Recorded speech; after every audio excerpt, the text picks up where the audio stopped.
That was a rough one last night, guys, as the Phillies lose 8-4 to the Arizona Diamondbacks, and they dropped the second game of the series. And now they have to go to the rubber match game and try to win the series today. And the Phillies had their share of opportunities in this one. They had bases loaded with one out. It couldn't even get a run. And I have a very interesting stat to share with you guys later on as I discuss how the Phillies are just not doing their job with runners on base. So, we started out this ballgame pretty strong, got up to like a 2-0 lead, and then Eduardo Escobar hit a 2-run homer, and we'll talk about that right now. So let's just dive right into it. So, first of all, Corey Dickerson hit a leadoff home run. That's his second home run as a Philly. Hit it to dead center, 4 inches 63 feet, and the Phillies take a 1-0 lead. Then we jump ahead to the top of the fourth inning. Adam Hazley singles to left. Segura came around the score. It's now 2-0 Phillies. And then Eduardo Escobar hit a 2-run shot to tie it up, and that was in the bottom of the fourth, and it's down 2-2. Rhys Hoskins, first of all, Bryce Harper hit a ground ball. I say it was first. I think he hit it to first base. Yeah, he hit it to first base, and then Christian Walker overthrew it, and it went it bounced off to the dugout, not go into the dugout, but it bounced off. Harper knew that the ball was going to. He already saw the ball was going wild, so he already took off for second.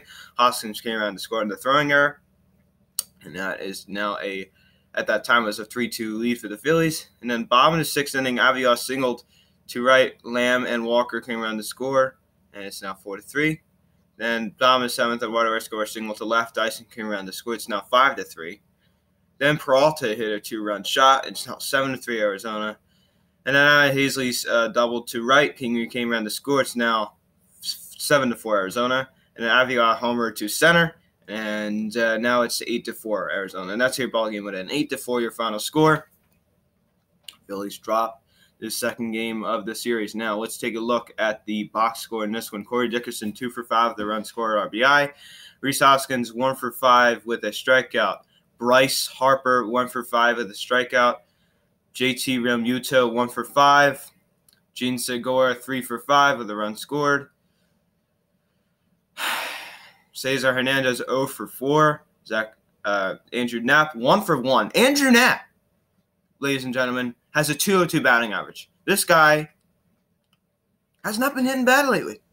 Wow. He's hitting above 200. Let's give him a round of applause. Scott Kingery 2 for 4. A walk and a strikeout, a run scored. Adam Hazley 3 for 5, 2 RBIs. Had a nice day to play yesterday. Jake Arrieta 0 for 2. Roman Quinn 1 for 1. That's another guy who's been swinging the bat pretty well recently as well. Roman Quinn and Andrew Knapp have been picking it up just a little bit lately. Brad Miller 0 for 1. Now let's take a look at the pitching in this one. Jake Arrieta went 5 innings, 5 hits, 2 earned runs, 2 walks, 5 strikeouts, and a home run given up. Ranger Suarez pitched the third of an inning, 2 hits, 2 earned runs, 2 walks, 1 strikeout.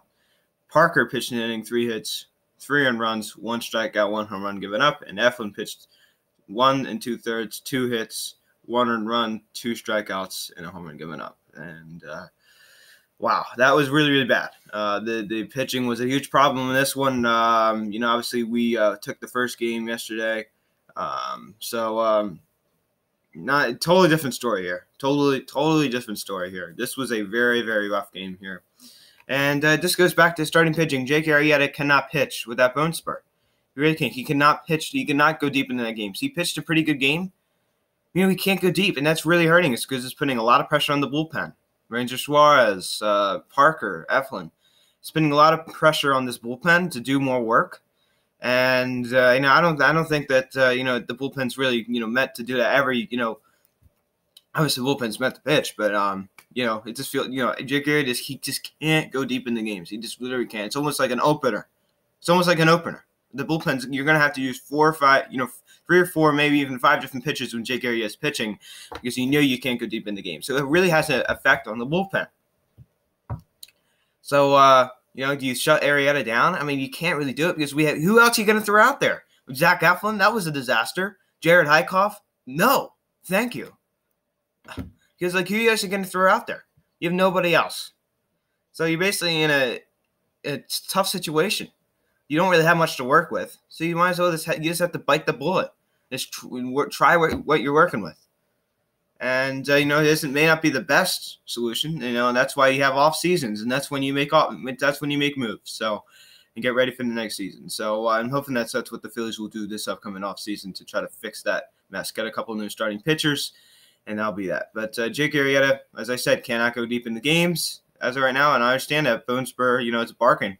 And, hats off to him for pitching through it. But, wow. Yeah, it's really having a negative effect on that pen. I'm just saying. He's been winless his past however starts. I forget what number it was, but he's not been terrible. The reason why he's not going deep into games. So we've kind of moved on from that. Let's talk about this narrative about the Phillies' runner scoring position. The Phillies have been absolutely horrible for runner scoring position. And I don't think I really need to say that. I think it's pretty obvious that the Phillies have been one of the worst teams in baseball for runners in scoring position. I mean, I just don't understand why they are so bad with it. I mean, I really don't. I mean, you can't even push across a run when you have bases loaded with one out. Yesterday, Rhys Hoskins strikes out, Bryce Harper strikes out. It's unacceptable. It really is. It's unacceptable, and it really pisses me off when we have great opportunities and we squander them like that. Nothing pisses me off more than that. And I just don't know what it's gonna take for this team. I really don't. And I tell you what, we really, really, really need to figure this out because Curly the hitting coaches and the manager, they're the ones who the main finish. I don't want to blame all this on them, but a lot of it has to do with them. So guys, the Phillies have had the bases loaded. They've had 33 at bats with the bases loaded, and they've only got 3 hits. That's good for a whopping .090 batting average since July 1st. Ouch. That hurts. A whopping .090 batting average. 3 for 33. That is, I don't think you guys know how bad that is. That is really bad. That's terrible. And listen, I do not want to blame the coaches. I don't want to blame this all on the coaches, but some of it has to come down on them because they're the ones who focus on during practice. They should be preaching to these guys, stop trying to hit a home run every time you're up. Just get the run in. Hit a sac fly. Just hit a single. We don't need to always hit a grand slam or a big 3-run homer. Rhys Hoskins, JT Realmuto, and Bryce Harper have been terrible with runners in scoring position since the All-Star break. Bryce Harper, great with runners in scoring position overall this year. Since the All-Star break, he only has 11 RBIs. And his RBI total is in decline since the All-Star break. And, we all thought that Bryce Harper, after, around the All-Star break was going to hit a career high in RBIs, I still think he will. I think see him finishing around 110, maybe like a little over 100, around 110. I originally had him, at the All-Star break, having him around like 120. And I still think he will be at the end of the year, I still think he'll be the team leader in RBIs. But I tell you what, recently, hasn't done his job with runners in scoring position. As I said, overall, he's still hitting over 370 with runners in scoring position overall this year. Recently, has not done his job. He has not done his job with runners in scoring position. And his past 2 home runs have been solo shots. They have not been 3-run shots. They have not been 2-run shots. They've been solo home runs. So he's not been driving in as many runs as he was at the beginning of the year. And you could make the argument that he hasn't had as many opportunities, which isn't true. He's had his fair share of opportunities. I think he's had bases loaded 2 or 3 times. He struck out, ground into a double play, pop out. I've never seen a team pop out so much. I really haven't. I mean, this game is just terrible. We suck with runner scoring position. We really do. JT Realmuto, he is terrible with runner scoring position. He really is. Striking out with runners at first and third yesterday, or 2 days ago now, I guess. I mean, we are just terrible. We really are. We are just terrible with getting the clutch hits. I've never seen a team struggle with getting clutch hits as much as the Phillies. It's just mind-boggling to me. It really is. It's mind-boggling. It's just, I don't get it. I really don't get it. Now we could lose the series today. We're in jeopardy. We are in jeopardy of losing this series today, which I really do not want to happen. And we have to go out to San Francisco. And the San Francisco Giants have not been playing the best baseball. As of late, they lost. I think they just lost the series to the Washington Nationals. And today we have Jason Vargas on the mound, 6-5 with a 3.93 ERA going against Gallen. He is 1-3 with a 2.72 ERA. So we better hit him tonight. 9:40 the first pitch. It's so annoying. Why isn't this an afternoon game? I'm not too sure. It's indoor stadium. It's not like it's outdoors. You have to have it at night all the time. I don't know why this is a night game. I literally hate these late night games. It's so annoying. All I want to do is just go to bed, and I have to stay up. I usually go to bed around like the 6th or 7th inning in these kind of games. When I have school, I only watch like the first like inning or two, and I go to bed because obviously I think that that has to come first. But yeah, this. I hate this. This is terrible, man. Luckily, we only have like a couple more games we got to get through, and then we're all done. I don't think we have to go on the West Coast the rest of this year. Yay! I'm so happy about that. I hate playing on the West Coast or anywhere that has a time change. I just can't stand that. It just totally messes up my schedule. I'm sure it messes up your schedule as well. So I like staying up late at night, but I tell you what, that's really late. Like staying up until like 1 a.m. I usually stay up around like 11:30, 12 maybe. I feel it the next day though. I tell you that. So, all right, guys. Another narrative I want to talk about is.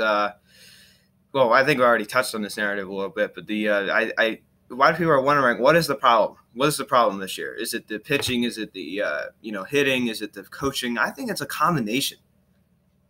It's not just one big thing, guys. It's a combination of multiple things that are going on. The starting pitching. We all knew it's not like the starting pitching was a surprise, guys. We all knew that this starting rotation was weak.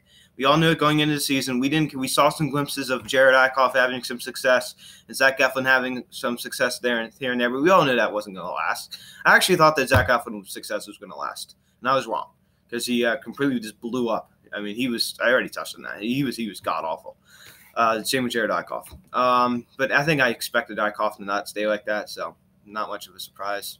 I guess I didn't expect Eflin to do it, but, I had higher expectations for Eflin than I did Eichhoff.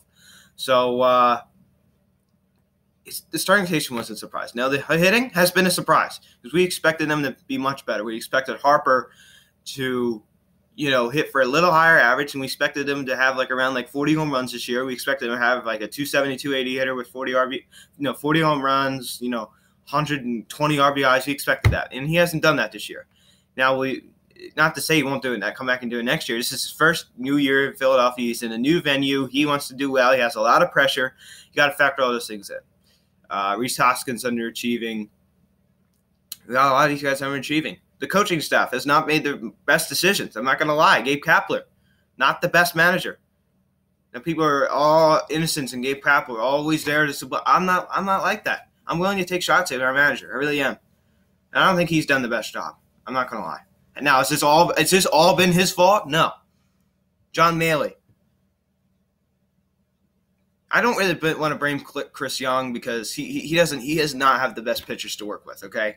So if you want to sit here and blame Chris Young for the pitching mess, I really don't think that's really fair because you know what? Our pitching has just been terrible this year. I mean, it's not really a surprise. Obviously, Aaron Nola, kind of got off to a rough start. That was a little bit of a surprise. But, Jake Arrieta, Vin Velasquez, I mean, is that really a surprise? The Vin Velasquez, Arrieta, the Eflin, the Eichhoff, and all those guys, was that really a surprise to you? No, not going to lie. I did not have much confidence going in with them in the season. The one pitcher I did, as I said before, was Aaron Nola. And I'll tell you what, he has been pretty good pitcher his last, probably since like June or even May. He's been fantastic. So, I definitely have a lot of confidence in Aaron Nola. But I tell you what, when we don't have Aaron Nola on the mound, I just get butterflies. Like Jason Vargas today. How do I feel? I'm not too sure. I don't even know. And Jason Vargas is a fly ball pitcher. That's why he was so successful in Kansas City, because Kansas City is such a pitcher-friendly ballpark. It's great for fly ball pitchers. That's why he was so effective in Kansas City. And then he went to the NL East to all these little sandboxes, and that's why he was getting hit up so hard. People thought he changed as a pitcher, maybe a little bit. And his velocity has never been good. But he's a contact out type of pitcher. He's a fly ball pitcher. That's why he was so effective in Kansas City. So, do I really have confidence in Jason Vargas? No. The only guy I have confidence is Aaron Nola. Unless some other guy can come up and be as consistent as him. I understand he kind of struggles with his consistency at the beginning of the year. Kind of had a hard time adjusting to Realmuto, saying goodbye to Jorge Alfaro. Kind of had a hard time, kind of connecting, with JT. But he's figured it out. So that's why. But, he's been so consistent, probably since like June 1st. So we had a pitcher as consistent as he was, then maybe I would. Maybe Aaron Nola would not be the the only pitcher I would trust in this rotation. I guess that's how I feel about that. I think it's a combination of the people to blame for this whole entire mess. And this team can just never string a couple of good games together. So 9:40, the first pitch tonight. Vargas. Go out there and get us a win, man. We really need it, and we need to win the series. And do I think we'll win tonight? I honestly have no idea. I think we will win tonight. I do think we win tonight. I think Bryce Harper home run. How about that? A Bryce Harper home run.